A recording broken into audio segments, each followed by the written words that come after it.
புனித செபஸ்தியாரே, எங்கள் குறை தீர்ப்பவரே, எங்கள் நலன் காப்பவரே, எங்கள் பாதுகாவலரே, போற்றுகிறோம், புகழுகிறோம், வாழ்த்துகிறோம், வணங்குகிறோம்.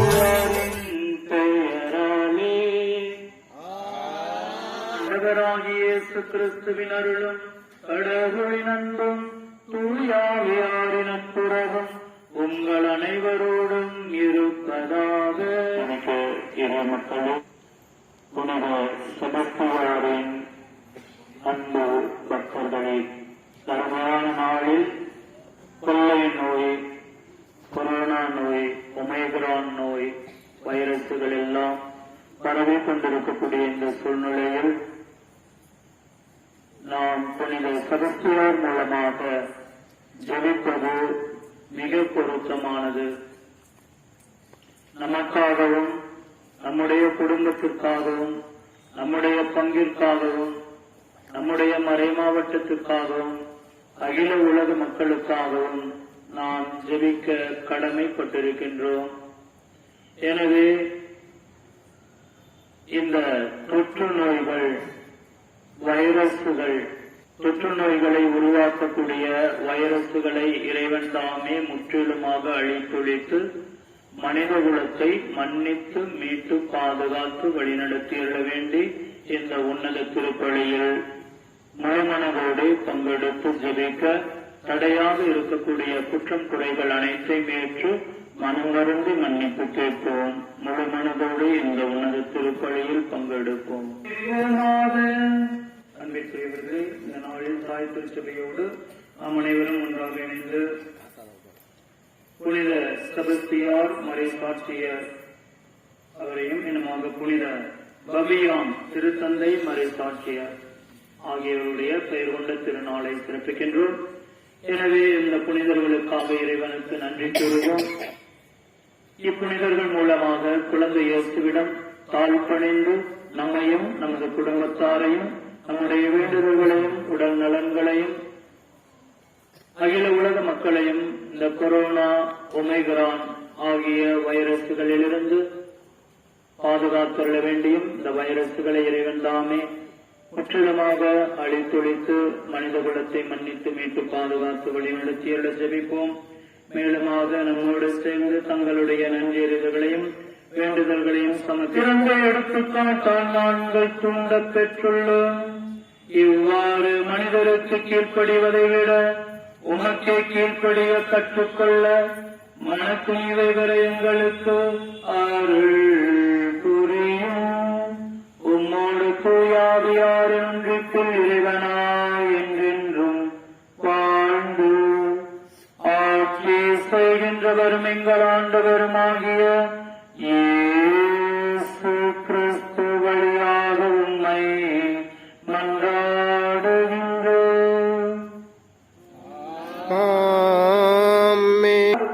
நீங்கள் அஞ்சி நடுங்கவோ மனக்கலங்கவோ வேண்டாம். திருத்தூதர் பேதுரு எழுதிய முதல் திருமுகத்திலிருந்து வாசகம்.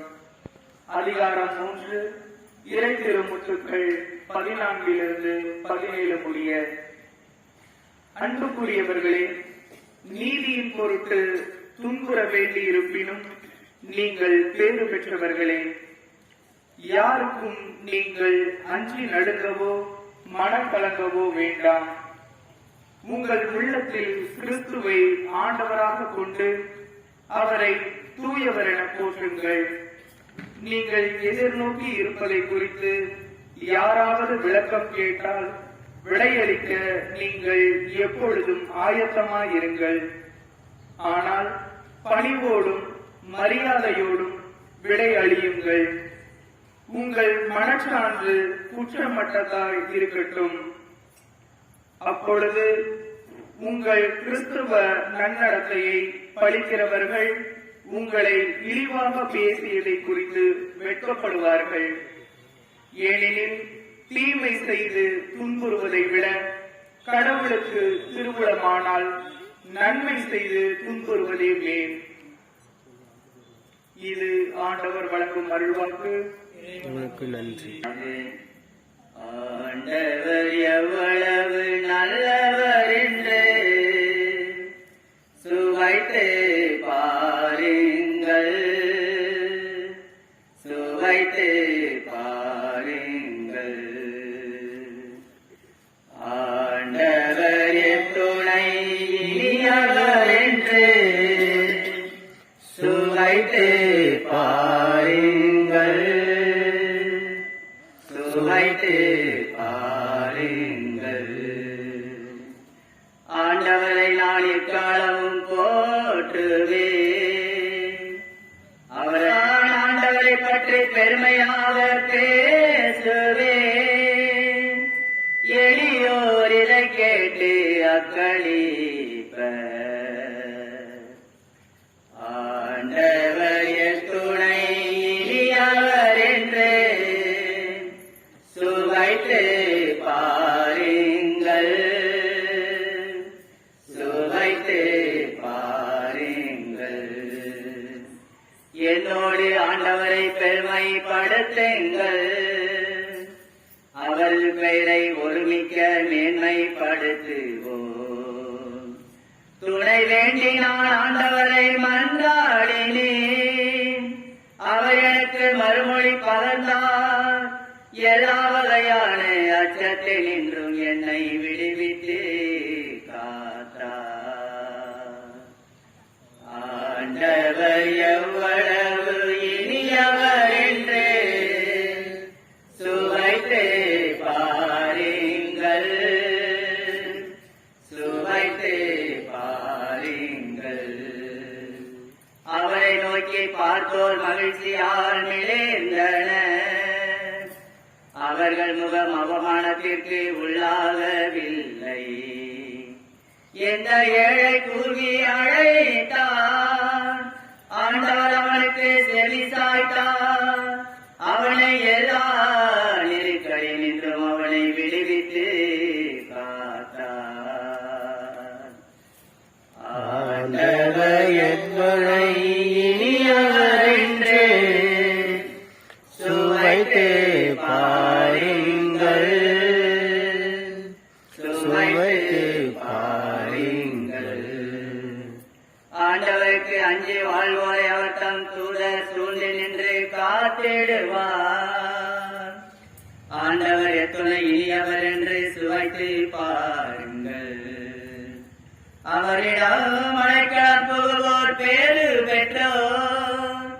எல்லா வகையான அச்சத்தில் நின்றும் ஆண்டவர் என்னை விடுவித்தார்.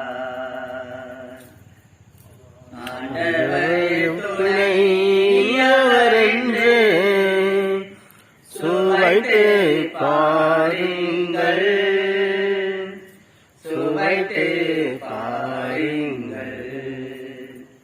ஆண்டவர் துணை இனியவர் என்று சுவைத்து பாருங்கள், சுவைத்து பாருங்கள். மதச்சாட்சியர் வலுவற்றவை என உலகம் கருதுவற்றை தேர்ந்து கொண்டார். திருத்துதர் பவுல் கொரிந்தியருக்கு எழுதிய முதல் திருமுகத்திலிருந்து வாசகம், அதிகாரம் 1, இறை மூட்டுக்கள் 26-31. சகோதர சகோதரிகளே, நீங்கள் அழைக்கப்பட நிலையை எண்ணி பாருங்கள். மனித கணிப்பின்படி உங்களுக்கு ஞானிகள் எத்தனை பேர், வலியோர் எத்தனை பேர், உயர்குடி மக்கள் எத்தனை பேர். ஆனால் கடவுள் ஞானிகளை வெட்கப்படுத்த மடமை என உலகம் கருதுவற்றை தேர்ந்து கொண்டார். அவ்வாறே வலியோரை வெட்கப்படுத்த வலுவற்றவை என உலகம் கருதுவற்றை தேர்ந்து கொண்டார். உலகம் ஒரு பொருட்டாக கருதுவற்றை அழித்துவிட அது தாழ்ந்ததாக கருதுபவற்றையும் இகழ்ந்து தள்ளுபவற்றையும் கடவுள் தேர்ந்தெடுத்தார். எவரும் கடவுள் முன் பெருமை பாராட்டாதபடி அவர் இப்படி செய்தார். அவரால் தான் நீங்கள் கிறிஸ்துவுடன் இணைக்கப்பட்டிருக்கின்றீர்கள். கிறிஸ்துவே கடவுளிடமிருந்து நமக்கு வரும் ஞானம். அவரே நம்மை ஏற்புடையவராக்கி தூயவராக்கி மீட்கின்றார். எனவே மறைநூலில் எழுதியுள்ளவாறு பெருமை பாராட்ட விரும்புகிறவர் ஆண்டவரை குறித்து பெருமை பாராட்டப்பட வேண்டும். இது ஆண்டவர் வழங்கும் அருள்வாக்கு.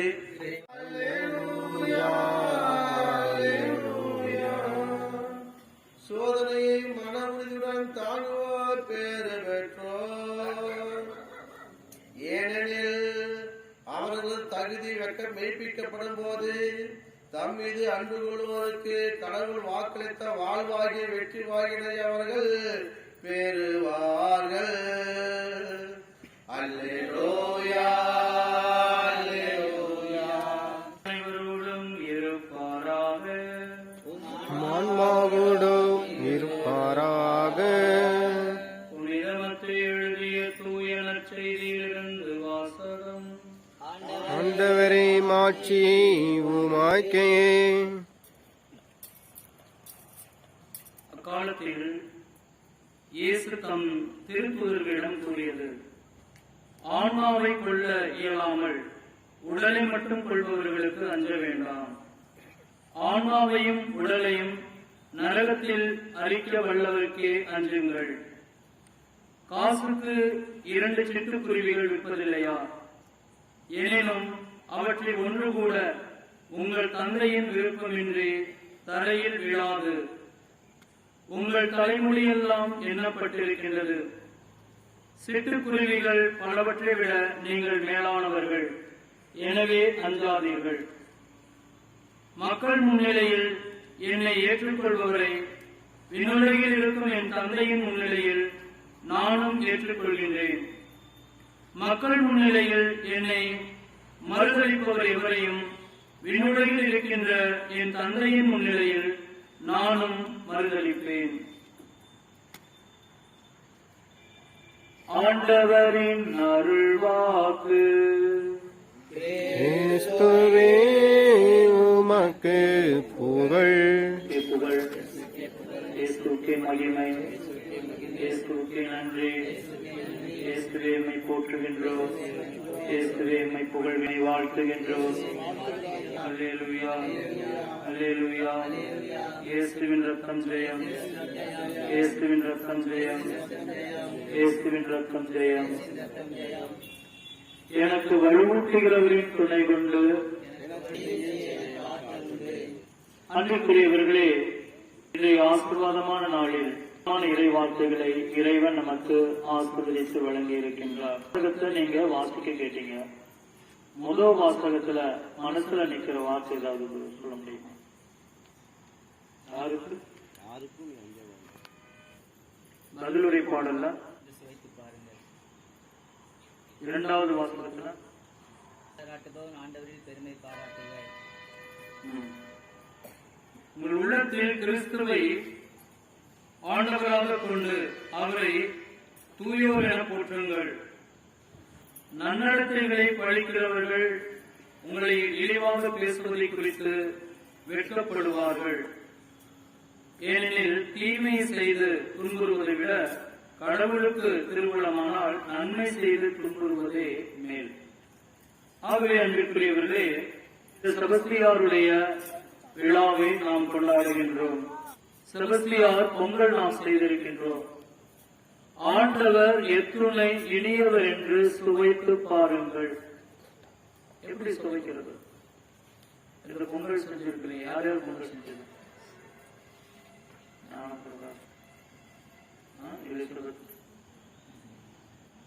ராஜு, அப்புறம் ராஜமாணிக்கம் அவரு, அப்புறம் இங்க அந்தோனி, செல்வியம், இவங்க மாணிக்கம் குடும்பம் இல்லையா? அப்புறம் எழுத்துபத்து பட்டுதுர எழுத்துபத்து. ஆக அன்பிற்குரியவர்களே, பொங்கல் சமைத்திருக்கிறீர்கள். எல்லாம் ஒரே மாதிரி இருக்குமா? இருக்காது. எல்லா பொங்கலும் ஒரே மாதிரி இருக்குமா? எல்லாமே ஒரு விதத்துல ஒரே மாதிரி இருக்கும். இனிப்பு அப்படின்ற விதத்துல எல்லாம் ஒரே மாதிரி இருக்கும். ஆனால் சுவை என்று பார்க்கும் பொழுது அந்த இனிப்பை கடந்து அதனுடைய ஒரு டேஸ்ட் ஒவ்வொன்றையும் சாப்பிட்டு பார்த்தாதான் நம்மளுக்கு தெரியும் இல்லையா? அப்போ அன்பிற்குரியவர்களே, ஒவ்வொருத்தரும் செய்த விதங்கள் மாறுபடும். போடப்பட்ட அரிசி வேறுபடும். அதுல அரிசியோட கலந்து வெல்லம் போட்டிருக்கலாம், சர்க்கரை போட்டிருக்கலாம் சில பேரு. அப்புறம் என்னது, நெய் ஊத்திருக்கலாம். அப்புறம் வேற என்ன பண்ணுவோம், தேங்காய் போட்டிருக்கலாம், திராட்சை முந்திரி சேர்த்திருக்கலாம், பால் ஊத்தி இருக்கலாம், பாசி பயிறு போட்டிருக்கலாம், சுக்கு போட்டிருக்கலாம், ஏலக்காய், முந்திரி, திராட்சை, விறகு வேணும், தண்ணி ஊத்தி இருப்பாங்க. அரிசி இல்லாம ஒண்ணும் பண்ணிருக்க முடியாது. பாத்திரம், ஓகே ஓகே போயிட்டே இருக்கும். ஆனா நான் அந்த சுவை மட்டும் தான் சொல்றேன். சுவையில கண்டிப்பா இதெல்லாம் இருக்கு. அன்பிற்குரியவர்களே, இப்ப நம்ம சேர்க்க அந்த பொருட்களை பொறுத்தும் அதனுடைய அளவுகளை பொறுத்தும் அதை பக்குவமாக சமைத்த விதத்தை பொறுத்தும் அந்த சுவை இருக்கின்றது. ஆண்டவர் எத்துணை இனியவர் என்று சுவைத்து பாருங்கள். இதை சுவைக்கலாம், பூசம் பண்ணோம்னா அதை மந்திரிச்சு சுவைப்பீர்கள். ஆண்டவர் எப்படி சுவைக்கிறது? அவருடைய சாயலாக வாழ்வது. எப்படி அவருடைய சாயலாக வாழ்வது? அவருடைய வார்த்தைகளை கேட்டு அதன்படி வாழ்வது அவருடைய சாயலாக வாழ்வது.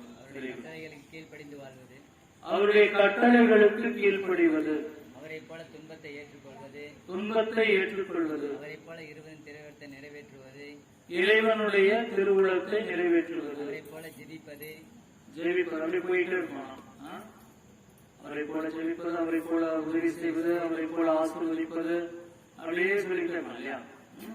ஓகே, அன்பிற்குரியவர்கள் ஏதாவது ஒண்ணு நம்ம எடுத்துக்கணும். ஆண்டவர் முழுசா அவருடைய சாயலாகவே வாழ முடியுமா அப்படின்னா அது ஒரு பெரிய கேள்வி. ஆனா அவருடைய சாயல்ல ஒரு பகுதியை நம்ம எடுத்துக்கலாமா? ஏதோ ஒண்ணு அப்படின்னா அது மாதிரிதான் புனித செபஸ்தியார் அவருடைய சாயலில் ஒரு பகுதியை எடுத்துக்கணும். புனித சவேரியார் எடுத்துக்கிட்டோம்னா அவருடைய சாயலில் ஒரு பகுதின்றது என்னது? ஒரு இறை வார்த்தை.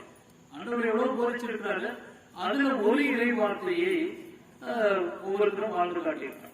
செபஸ்தியார் என்ன இறை வார்த்தையை வாழ்ந்து காட்டினார் அப்படின்னு பாத்தீங்கன்னா யாராவது சொல்ல முடியுமா? செபஸ்தியார் எந்த இறை வார்த்தை, இரு தலைவர்களுக்கு பணிவிடை செய்ய முடியாது, இது ஆண்டவருடைய வார்த்தை. அப்ப இந்த ஒரு வார்த்தையை அவர் வாழ்வாக்கும் பொழுது இயேசுவின் ஒரு சாயலை அவர் வெளிப்படுத்துகின்றார். முழுமையான சாயலை யாராலையும் வெளிப்படுத்த முடியாது. முழுமையாக அப்படி அச்சு அசலா இயேசு மாதிரியே இருக்க முடியாது. முழுமையா அச்சு அசலா இங்க எந்த பொங்கலும் ஒரே மாதிரி இருக்காது, ஒவ்வொன்றும் ஒரு மாதிரி. அதுபோல அன்பிற்குரியவர்களே, ஆண்டவருடைய சாயலின் ஒரு பகுதி என்பது ஆண்டவருடைய வார்த்தையில் எத்தனையோ வார்த்தைகளை சொல்லி இருக்கின்றார், போதித்திருக்கின்றார்.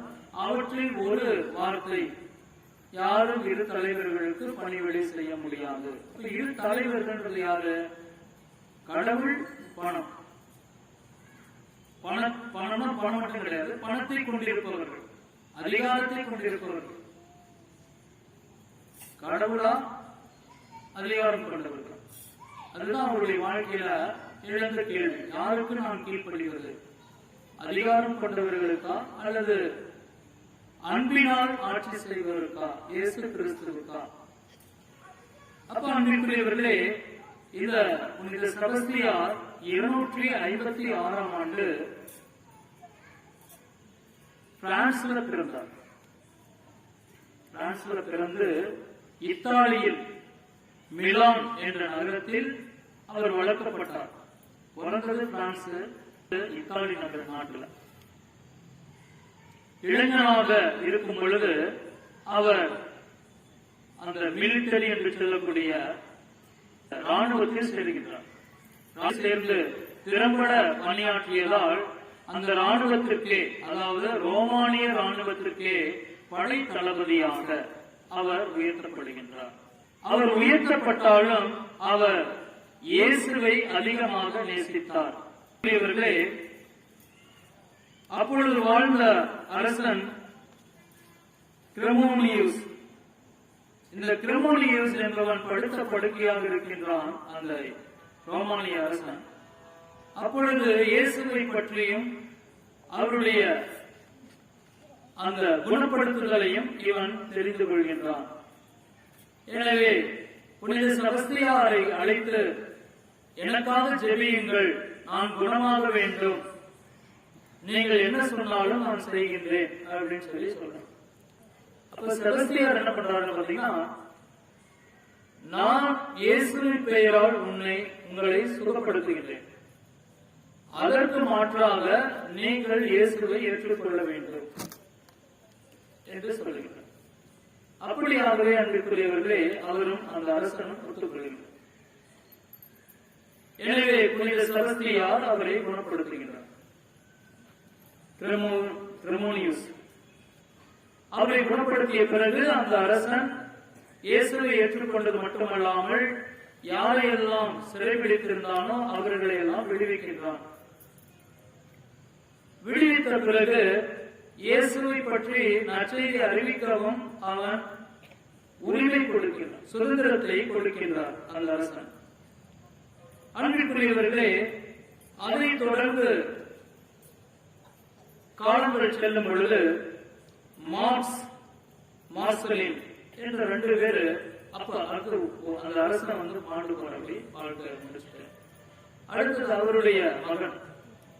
அப்ப அந்த மகன் ஏற்றுக்கொள்ளவில்லை. இதெல்லாம் சரிப்படாது, நான் ஒருவன் மட்டுமே அரசன், என்னை மட்டுமே வணங்க வேண்டும், இயேசு அப்படின்றதெல்லாம் நான் ஏற்றுக்கொள்ள மாட்டேன் அப்படின்னு சொல்லி சொல்றார். எல்லோரையும் சித்திரவதை செய்கின்றார். அப்ப அந்த மார்சலின் என்ற 2 படை வீரர்களையும் அவன் சித்திரவதை செய்ய, அவர்களும் இயேசு ஏற்றுக்கொண்டார்.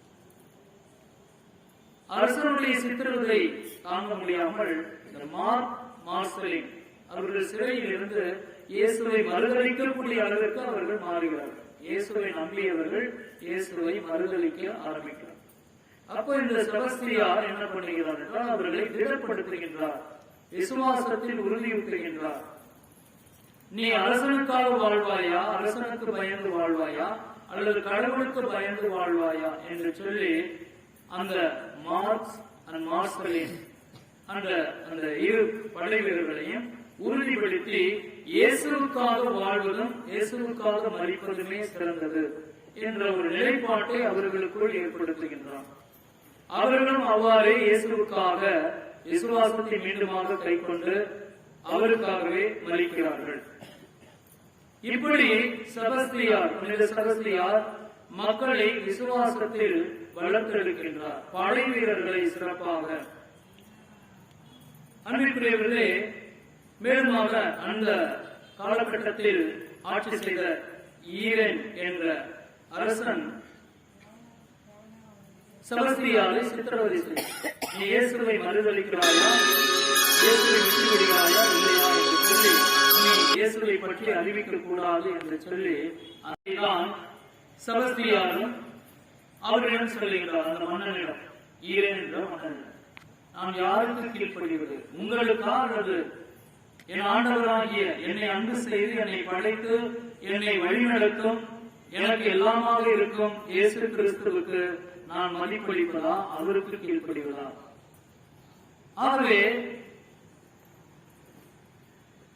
புனித செபஸ்தியார், நாம் இயேசுவுக்கு கீழ்ப்படிவதே உத்தமமானது, புனிதமானது, இவ்வுலகிலும் சரி மறு உலகிலும் சரி எனக்கு அதுவே மேன்மையாக தெரிகின்றது என்று சொல்லி அரசனிடம் சொல்லுகின்றார்.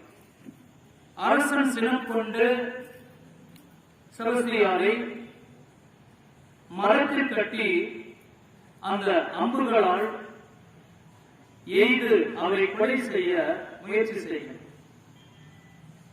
உடம்பெல்லாம் அம்பு. இந்த சுரூபத்துல, இந்த சுரூபம் பாத்தீங்கன்னா எல்லா கோயிலும் இருக்கு, எல்லா பங்குகளிலும் செபஸ்தியார் சுரூபம் இருக்கும். இந்த சுரூபம் தான் இருக்கும்.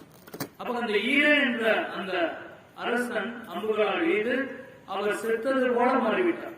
சாகல, ஆனால் செத்தது போல ஆயிட்டார். அப்பொழுது அன்பிற்குரியவர்களே, ஒரு புனிதை அவர்களை பார்க்கிறாங்க, சரி போய் அடக்கம் பண்ணா இவர் அப்படின்னு சொல்லிட்டு அவரை பார்க்கும் பொழுது உயிர் இருக்கு. உடனே அந்த அம்புகளை எல்லாம் எடுத்துவிட்டு அவரை சுமந்து கொண்டு போய் தன்னுடைய வீட்டில் வைத்து அவருக்கு மருத்துவ பணிகளை செய்கின்றார். அப்பொழுது மீண்டுமாக செபஸ்தியார் புது வாழ்வை பெறுகின்றார். அன்பிற்குரியவர்களே, புது வாழ்வை பெற்ற பிறகு மீண்டுமாக நற்செய்தி அறிவிக்கின்றார். இன்னும் அதிகமாக முதல்ல மறைமுகமாக செய்து கொண்டிருந்தவர் பிறகு காலம் செல்லும் பொழுது இவர் நேரடியாகவே நற்செய்தி அறிவிக்கின்றார். யாருக்கெல்லாம் நோய்வாய்ப்பட்டாங்களோ அவங்களுக்கெல்லாம் சிலுவை போட்டு அவர்களை குணப்படுத்தி இருக்கிறார். ஆகவேதான் அவருக்கு செபஸ்தியார் சிலுவை மேடை என்று சொல்லி அழைக்கப்படுவதற்கான காரணம். ஒரு மேடை ஒவ்வொரு கோயிலையும் இருக்கும். ஒவ்வொரு கோயிலையும் ரெண்டு இருக்கும். ஒன்னு செபஸ்தியார் சுரூபம், இன்னொன்று செபஸ்தியார் மேடை. செபஸ்தியார் மேடை என்பது, இந்த சிலுவை மேடை என்பது அவர் சிலுவை போட்டு நிறைய நோயாளிகளை உபாதையில் மிகுந்த கொடுமையான உபாதைகள் சிக்கிக் கொண்டவர்களை எல்லாம் சுகப்படுத்தி இருக்கின்றனர்.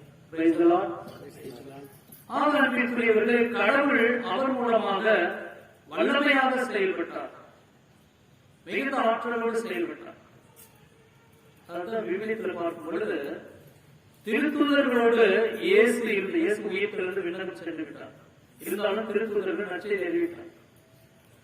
நற்செய்தி அறிவிக்கும் பொழுது இயேசு அவர்களோடு கண்ணுக்கு புலப்படாத விதத்தில் இருந்து அவர்களுடைய ஒவ்வொரு காரியங்களையும் அற்புதமாக மாற்றி அவருடைய திருப்பிரசன்னத்தை எல்லா மக்களுக்கும் வெளிப்படுத்தியிருக்கு. அதே போலதான் இங்கேயும் புனித செபஸ்தியாருடைய வாழ்க்கையிலையும் நடந்தது. சிலுவை போட்டா குணமாயிரும், அவ்வளவுதான்.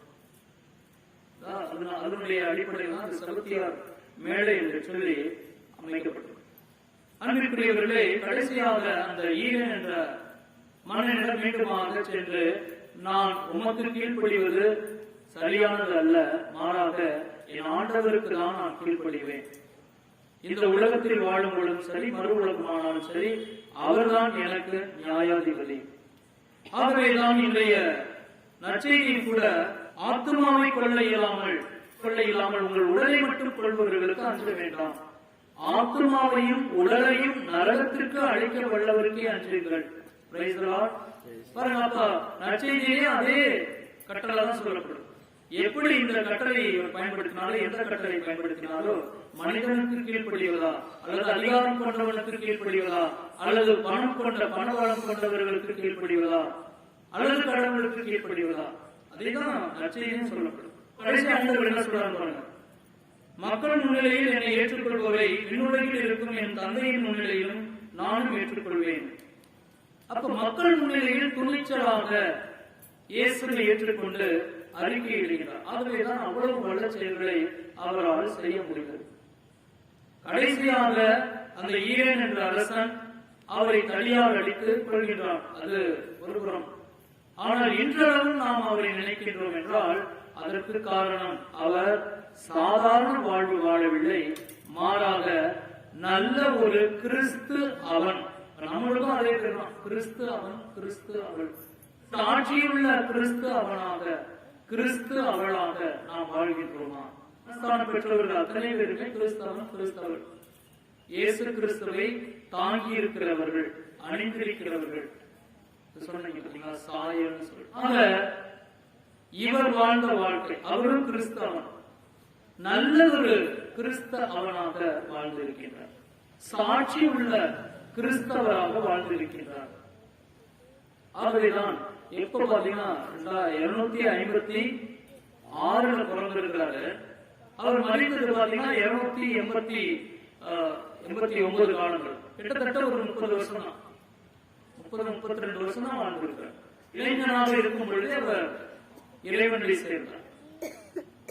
ஆக ஒரு நல்ல கிறிஸ்து அவன், கிறிஸ்து அவள் என்பது பாருங்க, நம்ம ஆண்டவர் சொல்வதை போல மக்கள் முன்னிலையில் என்னை ஏற்றுக்கொள்ள வேண்டும். இது ஒரு பெரிய போராட்டம். மக்கள் முன்னிலையை ஏற்றுக்கிறது பெரிய சவால், சாதாரண விஷயம் கிடையாது. நம்மளுக்குள்ள நம்ம ஏத்துக்கலாம், நாங்களாம் கிறிஸ்தவங்க அப்படின்னு சொல்லிட்டு. அதுலயும் பல குடும்ப சண்டை, குடும்பங்களுக்கு இடையே சண்டை, குடும்பத்துக்குள்ள சண்டை, குடும்பங்களுக்கு இடையே சண்டை. இப்ப நாம சாட்சி பகிர்கின்றோமா? நல்லதொரு சாட்சி பகிர்கின்றோமா? பொறுமையோடு இருந்து ஏற்றுக்கொள்கின்றோமா துன்பங்களை? அதுதான் கிறிஸ்துவை என்ன சொல்றது, கிறிஸ்துவை ஆதாயமாக்கிக் கொள்ள நான் மற்றவை அனைத்தையும் குப்பையான கருதுகிறேன் பவுல் சொல்ற. அப்ப இயேசு எவ்வளவு இனியவர் என்று, கடவுள் எவ்வளவு இனியவர் என்று சுவைத்து பாருங்கள். அப்படின்னா என்ன அர்த்தம் அப்படின்னா, அந்த பண்பு நலன்களை சுவைக்கிறது தான் இதை சுவைக்கிறது. இயேசு என்பது என்ன? நற்பண்புகளின் மொத்தம். அந்த நற்பண்புகளை சிறிது சிறிதாக நாம் சுவைப்பதுதான் இயேசுவை சுவைப்பது. அவர் எவ்வளவு நல்லவர் என்று சுவைத்து பாருங்கள். அப்போ இந்த மாதிரி நற்பண்புகளை எல்லாம் நாம் சுவைக்கும் பொழுது எவ்வளவு நல்லவர், அவருடைய கைவன்மை நம்மோடு இருக்கும். அதுதான் எவ்வளவு நல்லவர். அவருடைய ஆசீர்வாதம் நம்மோடு வரும், அவருடைய பிரசன்னம் நம்மோடு வரும். அப்பொழுது செபஸ்தியாருக்கு செய்த அதே அற்புதங்களை உங்களுக்குள்ளிருந்தும் அவர் செய்வார், கண்டிப்பா செய்வார். எதுக்காக செய்யணும்? உங்களுக்குள்ள இருந்து எதுக்காக அவர் செய்யணும்? இயேசு சொல்லுங்க. அன்னைக்கு செபஸ்தியார் மூலமா செஞ்சாரு, சரி ஓகே. உங்களுக்குள்ள இருந்து இயேசு அவங்கன்றதுனால செய்வாரா? எதுக்காக அவர் செய்யணும்? உங்களுக்கு செஞ்சுதான் ஆகணும், உங்க மூலமா அற்புதங்களை செஞ்சுதான் ஆகணும். அவ்வளவு துடிப்பா இருக்கிறார் அவர். உங்கள் மூலமாக அற்புதங்களை செய்ய துடிக்கின்றார். ஒரு வார்த்தை சொல்லுங்க, இதே வார்த்தை வருகிறது. மக்கள் முன்னிலையில் நீங்கள் ஏற்றுக்கொள்ள வேண்டும் என்றால் அவர் செயல்பட வேண்டும். மக்கள் முன்னிலையில் நீங்க ஏற்றுக்கொள்ளணும்னா நீங்கள் அறிக்கையிட வேண்டும் என்றால் அப்ப அவர் கண்டிப்பா செயல்பட்டு ஆகும். அப்பதான் சும்மா நான் பேசுறதுனால எல்லாம் ஏற்றுக்குவாங்க அப்படின்ற அர்த்தம். மக்கள் முன்னிலையில் அறிக்கையிட வேண்டும் என்றால், அதிகாரத்தோடு இயேசுவை பற்றி சொல்ல வேண்டும் என்றால் அங்க அவருடைய பிரசன்னம் இருந்தே ஆகும், அவருடைய அர்த்தம் இருந்தே ஆகும், அவருடைய அற்புதம் நடந்தே ஆகும். அதனாலதான் அவர் துடிப்பா இருக்கு. அப்ப அடிப்படையாக இருப்பது என்ன, தொடக்கமாக இருப்பது என்ன? நம்ம முதல்ல அவரை அனுபவிக்க வேண்டும். ஆண்டவர் எவ்வளவு இனியவர் என்று சுவைத்து பாருங்கள். இனியவர் என்றால் அவர் சுவைக்கிறது நற்கரணையை சுவைக்கிறோம், நலன்களை சுவைப்பது. அப்படி சுவைக்கும் பொழுது அதான் தொடக்கம். அப்படி நாம் சுவைக்கும் பொழுது மட்டுமே அதிகாரத்தோடு இயேசுவை நாம் அறிக்கையிட முடியும். அதனாலதான் ஆண்டவர் என்ன சொல்றாரு, அறிக்கையிடும் பொழுது 1000 பிரச்சனைகள் வரும், உங்களை துன்புறுத்துவார்கள். பாருங்க,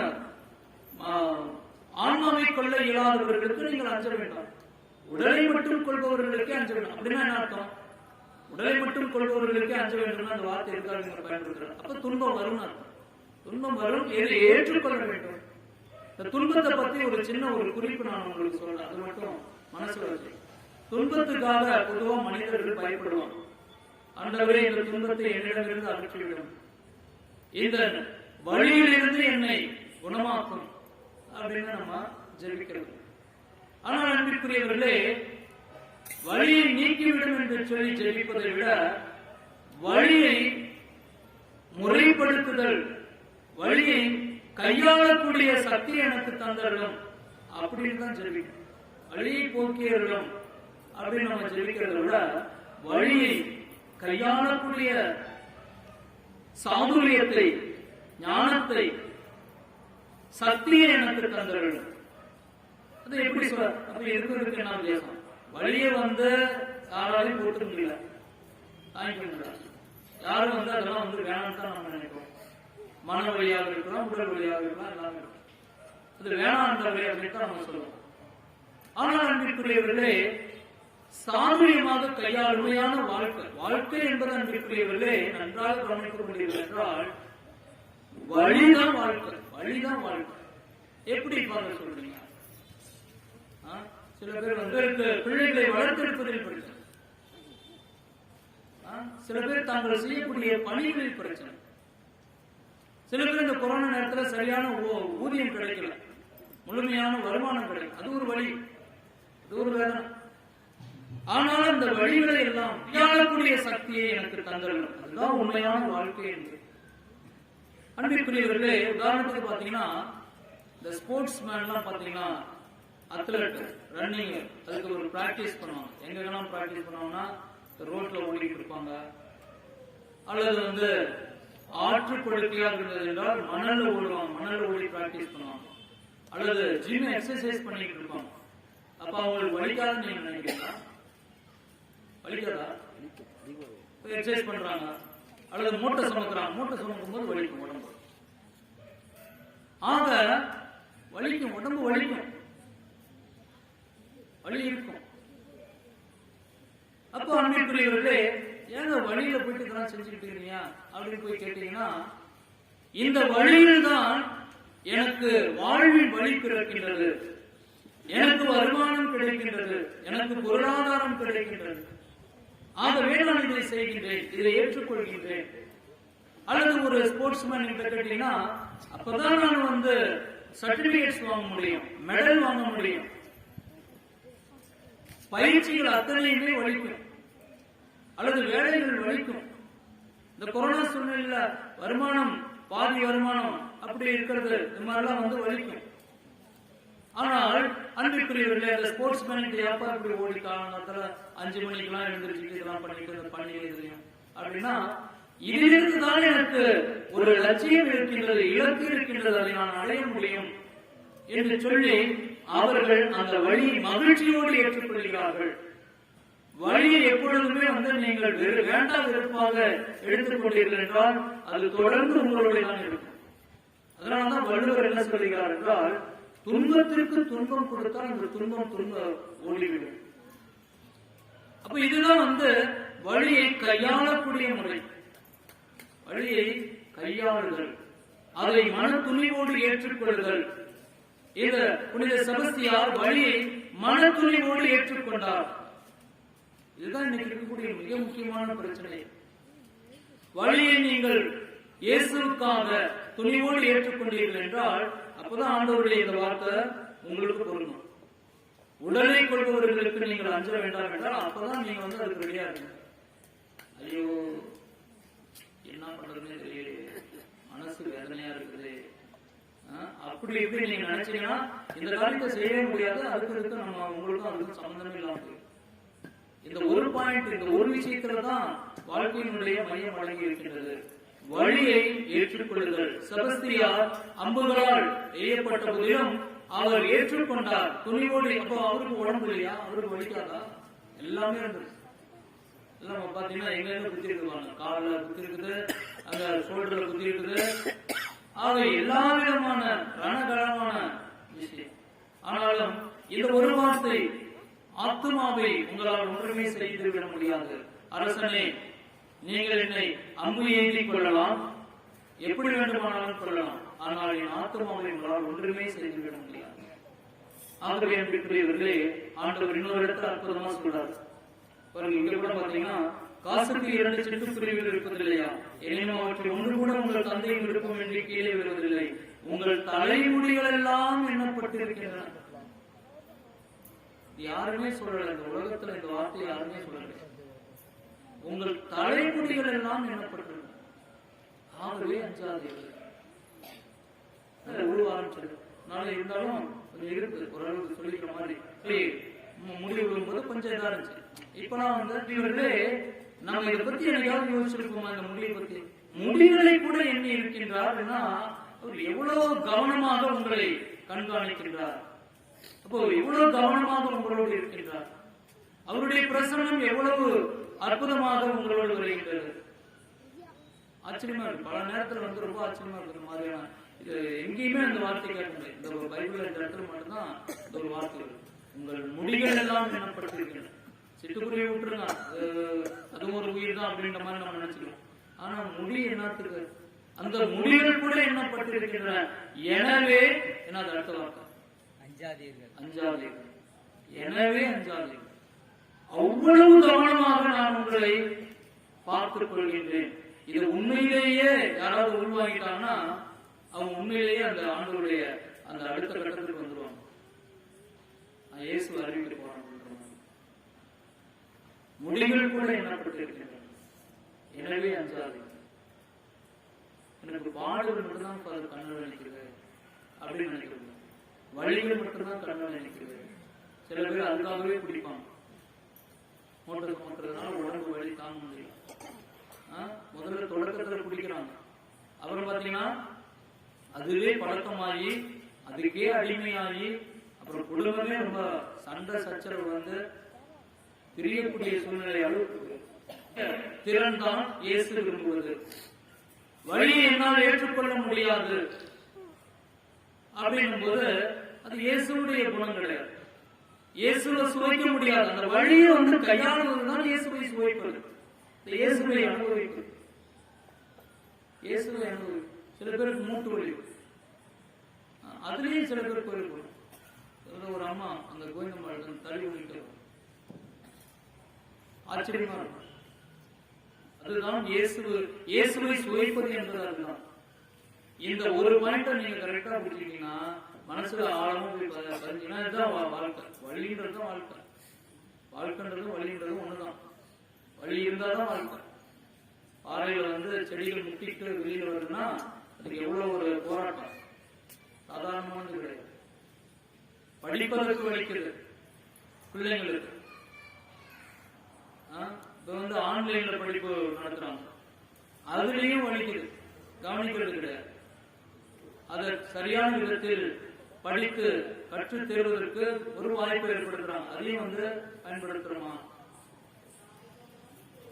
ஆகவே நல்லது செய்வது அத்தனையுமே வலிக்கும். நல்லது செய்வது அத்தனையுமே வலிக்கும். எந்த நல்லது நீங்க செஞ்சீங்கன்னாலும் வலிக்கும். அது மூட்டத்துக்கு இருந்தாலும் சரி, இடத்துக்கு இருந்தாலும் சரி, வேலை செய்யறதாலும் சரி, எல்லா நல்ல நன்மையுமே வலிக்கும். ஆனா கடைசியில நன்மையே விழும்.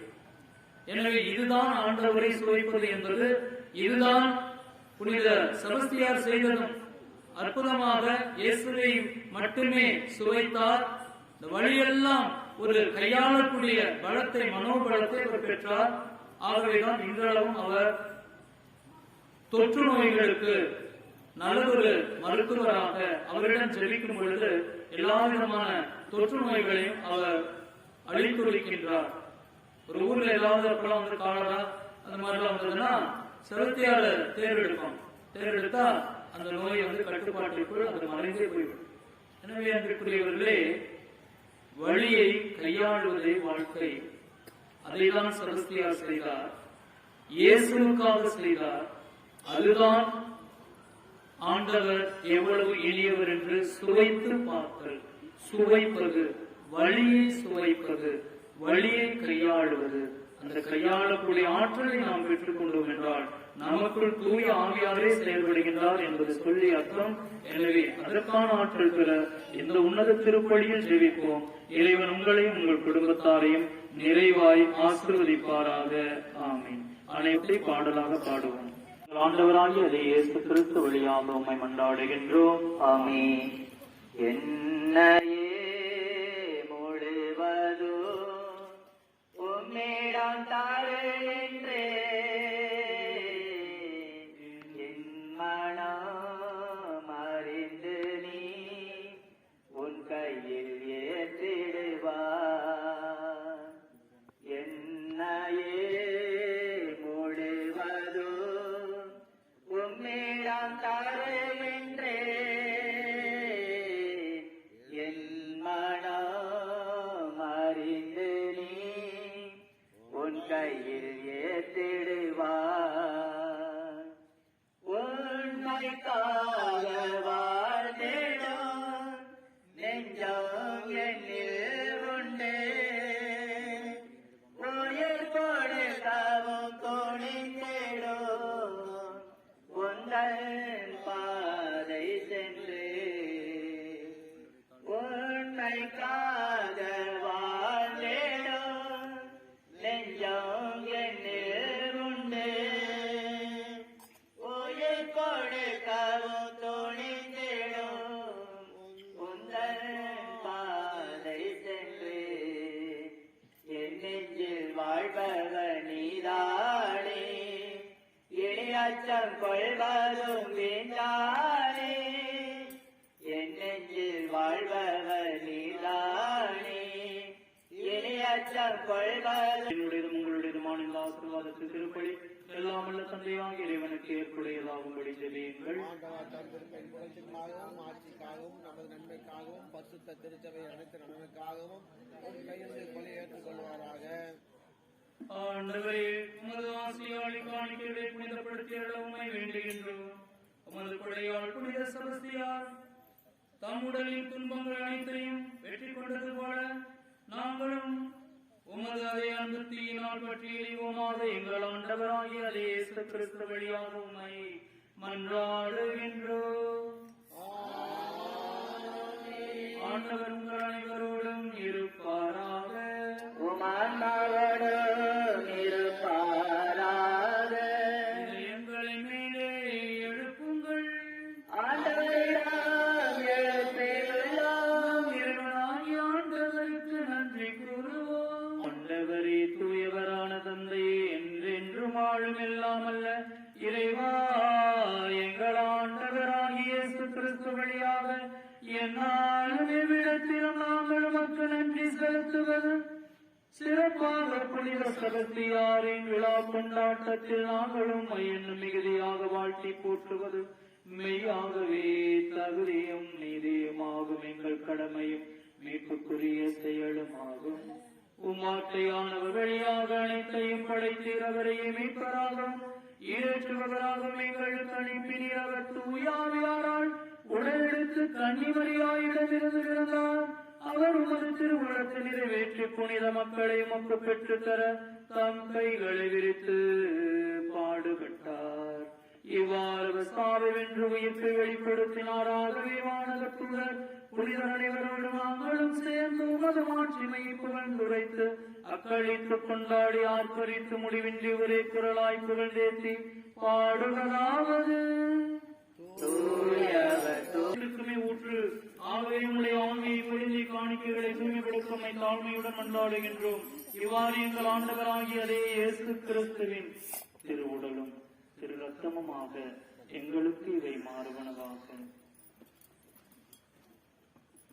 அவர் பாடுபட உளம் கணிந்து தம்மை கையளித்த போது அப்பத்தை எடுத்து மக்கள் நன்றி செலுத்தி வாழ்த்துரைத்ததை பிட்டு தம் சீடர்களுக்கு அளித்தவர் கூறியதாவது: அனைவரும் இதிலிருந்து பெற்று உண்ணுங்கள், ஏனெனில் இது உங்களுக்காக கையளிக்கப்படும் என் உடல்.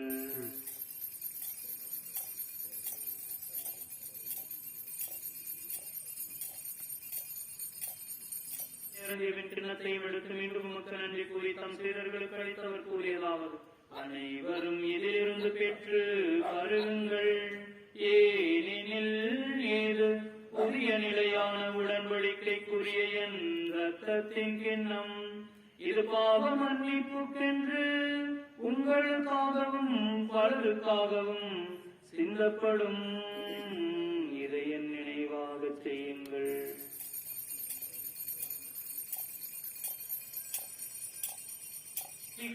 மாறி பொருள். ஆண்டவரே நீர் வருமளவோ உமது இறப்பினை அறிக்கையிடுகின்றோம், உமது உயிர்ப்பினையும் எடுத்துரைக்கின்றோம். ஆகவே ஆண்டவரே, நாங்கள் கிறிஸ்துவின் இறப்பினையும் உயிர்ப்பினையும் நினைவு கூர்ந்து வாழ்வதன் மொத்தத்தையும் மீட்பளிக்கும் சின்னத்தையும் உமக்கு ஒப்புக் கொடுக்கின்றோம். திருமணின்று ஊழியம் புரிய தகுந்தவர்களின் எங்களை ஏற்றுக்கொண்டீர். எனவே உமக்கு நன்றி செலுத்துகின்றோம். மேலும் கிறிஸ்துவின் திருவுடலிலும் திரு ரத்தத்திலும் பங்கு கொள்ளும் எங்களை தூய ஆவியார் ஒன்று சேர்க்க வேண்டும் என உம்மை தாழ்மையுடன் மன்றாடுகின்றோம். கூர்ந்தள்ளும் எங்கள் திருத்தந்தை பிரான்சிஸ், எங்கள் மறை மாவட்டத்தின் ஆயர் ராயப்பன் மற்றும் எல்லா திருநிலையினராகிய அனைவரோடும் இந்த திரு அவை அன்பில் நிறைவேற செய்தார்கள். தந்தையை இங்கு ஒன்றாக கூடியமுடைய திருமகனுடைய ஒப்பற்ற திருப்பலியை ஒப்புக் கொடுத்து உருக்கமாக ஜெபிக்கும் உடைய மக்களாகியவர்களை நீர் இங்கே ஒருங்கிணைத்ததற்காக நமக்கு கோடான கோடி நன்றி செலுத்துகிறோம். ஆண்டவரே, விருப்பத்தோடு அதே நேரத்தில் சிரமங்களை அனுபவித்தாலும் விருப்பத்தோடு உம்முடைய புனிதருக்காக, எங்களுடைய புனிதருக்காக, செபஸ்தியாருக்காக பொங்கல் சமைத்து மகிழ்ச்சியோடு கொண்டாடுகின்றார்கள். இவர்களுடைய மகிழ்ச்சியை நிறைவாய் ஆசிரியர்களும். ஆண்டவரே, இவர்கள் வேண்டுதல்கள் மூலமாக இவர்களுக்காகவும் இவர்கள் குடும்பத்திற்காகவும் இனமாக இந்த ஒமைக்ரான் கொரோனா வைரசுகளை முற்றிலுமாக அழித்தொழித்து மனித குலத்தை மன்னித்து மீட்டு பாதுகாத்து வழிநடத்தியலும் நோயாளிகள் பூரண உடல் நலம் பெற வேண்டியும் தொழில் வளம் பொருளாதாரத்தை ஆசிர்வதித்தருளும் உண்மை மன்றாடுகின்றோம். விவசாயத்தை ஆசிர்வதித்தருளும், குடும்ப சமாதானத்தை ஆசிர்வதித்தருளும், சாட்சியுள்ள மக்களாக மாற்றியமைத்தருளும். தந்தையே, நீர் உலகத்தில் இருந்தும் இடம் அழைத்துக் கொண்ட முதலியார்களை நினைவு கூர்ந்துள்ளோம். கொள்ளும் எங்கள் சகோதர சகோதரிகளை இறந்தோர் அனைவரும் இரக்கத்துடன் நினைவு கூர்ந்து மது திருமுக ஒளியினுடைய ஏற்றவர்கள் எங்கள் அனைவர் மீது இரக்கமாயிரும். கடவுளின் கன்னி தாயான புனித மரியாள் அவருடைய அன்பு கணவரும் எங்கள் அருட்களத்தின் பாதுகாவலரும் ஆகிய புனித யோசேப்பு, புனித திருத்தூதர்கள், இவ்வுலகில் புகுந்தவராய் வாழ்ந்தவர்கள் ஆகிய புனிதர்கள் அனைவருடனும் இன்றைய நாளில் நாங்கள் சிறப்பித்துக் கொண்டாடும் புனித செபஸ்தியாருடனும் புனித பவியான் திருத்தந்தை மறைசாட்சியுடனும் நாங்கள் நிலைவாழில் பங்கு கொள்ளும் தகுதி பெற்று திருமகன் இயேசு கிறிஸ்து வழியாக உம்மை புகழ்ந்தேற்றும் வரமருள உம்மை தாழ்மையுடன் மன்றாடுகின்றோம். இவர் வழியாக இவரோடு இவரில் எல்லாம் வல்ல இறைவனாகிய தந்தையே, தூயாவியாரின் ஒன்றிப்பில் எல்லா புகழும் ஆட்சிமையும் என்றென்றும் உமக்கே உரியது.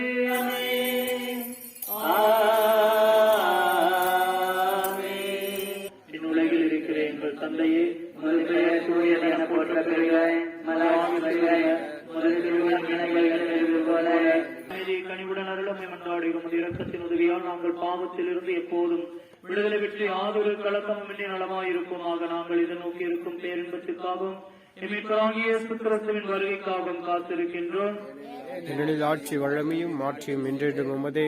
ஆண்டவராகிய இயேசு கிறிஸ்துவை அமைதியை உங்களுக்கு விட்டுச் செல்கிறேன், அமைதியை உங்களுக்கு அளிக்கிறேன். திருத்தூதர்களுக்கு மொழிதர்கள் பாவங்களை பாராமல் அது திருவாவையின் நம்பிக்கையை கண்ணோக்கியும் அது திருவுளத்துக்கு ஏற்பதற்கு அமைதியும் ஒற்றுமை மொழித்தருள திருவுளம் கொள்வீராக. என்றென்றும் வாழ்ந்து ஆட்சி செய்கின்றவர் நீரே. ஆண்டவருடைய அமைதி உங்களோடு என்றும் இருப்பதாக. ஆன்மாவோடு இருப்பதாக. இறைவன் வழங்கும் அமைதியை பகிர்வதில் மகிழ்வோம். இறைவனின் செம்மறியே எங்கள் மேல் இரக்கமாயிரும். உலகின் பாவங்களை போக்கும் இறைவனின் செம்மறியே எங்கள் மேல் இரக்கமாயிரும். உலகின் பாவங்களை போக்கும் இறைவனின் செம்மறியே எங்களுக்கு அமைதியை அளித்தருளும்.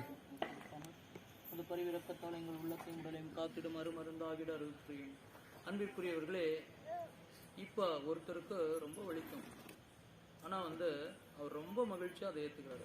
யாரு?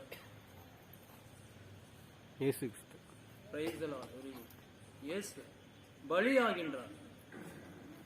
பலியாகிறதுனா தன்னையே ஒப்பு கொடுக்கிறது பாவத்திற்காக, மனித குலத்தின் பாவத்திற்காக. எவ்வளவு வலிக்கும் பாருங்க. ஆனாலும் அதை ஏற்றுக்கொள்கின்றார். தந்தையே இவர்களை மன்னியும், இவர்கள் செய்வது என்னதென்று அறியாமல் செய்கிறார்கள். அதுதான் நம்முடைய வாழ்க்கையா இருக்கு. வழியை கையாளக்கூடிய தன்மை இந்த செபஸ்தியார் அதுதான் நம்ம கத்துக்கணும். அம்பு குத்துறதுனா ஊசி குத்துனாவே வலிக்குது. அதுவும் மருத்துவத்துக்காக இன்ஜெக்ஷன் போட்டாவே வலிக்குது, கத்துறாங்க. அம்பு குத்துதுன்னா எவ்வளவு வேதனை இருக்கு. சும்மா ஜாலியா இருக்குமா? அதெல்லாம் ஒண்ணு மகிழ்ச்சியா இருக்குமா? ஒண்ணுமே. ஆகவே உங்களோட வரக்கூடியது ஒண்ணுதான், ரெண்டு வரும்.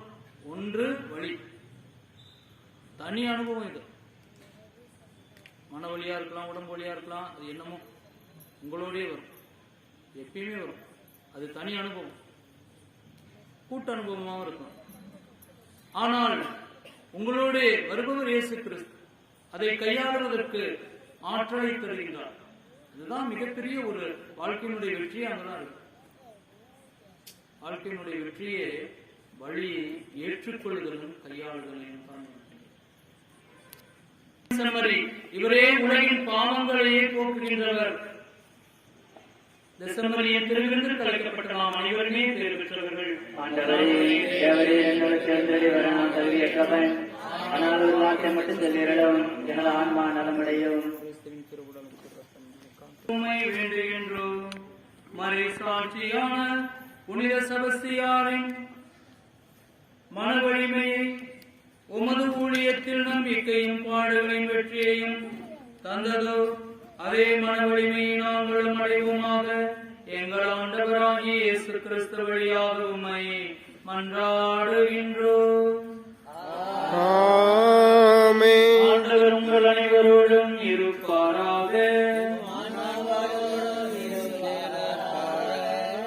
எல்லாமல் அன்பு இறைவன் தந்தை, மகன், தூயாவியார் உங்கள் அனைவரையும் ஆசீர்வதித்து பாதுகாத்து வழிநடத்துவாராக. இறைவனின் அன்பிலும் அன்னையின் அரவணைப்பிலும் புனித யோசேப்பின்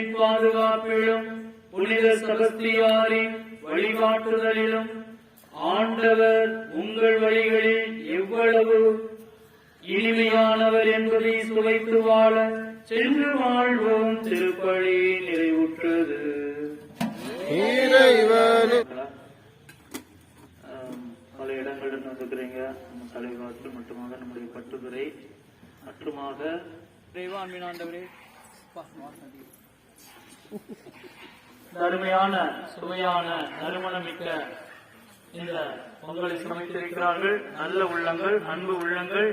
இந்த பொங்கலை போல அவர்களுடைய உள்ளமும் எப்பொழுதுமே மகிழ்ச்சியோடு இருக்க எல்லா சூழ்நிலைகளிலும் ஆண்டவரே உம்முடைய பிரசன்னத்தை உணர்ந்து வலிமையோடு வாழ, உடல்நலத்தோடு வாழ இவரை இந்த பொங்கலை சமைத்தவர்கள், இதை உண்பவர்கள், இதற்கு பொருளுதவி செய்தவர்கள் எல்லோரையும் ஆசீர்வதித்து பாதுகாத்து புனித செபஸ்தியார் மூலமாக எல்லாவிதமான தீமைகளில் இருந்தும் வழிநடத்தியர்ல பாதுகாத்தர்ல உண்மை மன்றாடுகின்றோம். இல்லாமல் அன்பு இறைவன் தந்தை மகன் தூய ஆவியார் பெயராலே ஆமென். அவர் புகழ் சிறக்கல் மணக்க அவர் பாரினில் மனம் சுமக்க களிங்களை நாங்கள் அர்ப்பணித்தோ கொடுங்கோள நாட்சியிலே உமது மகிமைக்காக திரு ரத்தம் சிந்திய புனிதரே உன் திருப்பாதம் பணிகின்றோ அருள் மணக்குமரே தீமை அனைத்திருந்தோ தீமைகள் எங்களோடு பயணிக்கிறார் என்பதை நாங்கள் கருத்தாய் புரிந்திடவே ஆதியாரே எங்களுக்கா நீர் இறஞ்சுவீராக புகழ் மணக்கும் புனித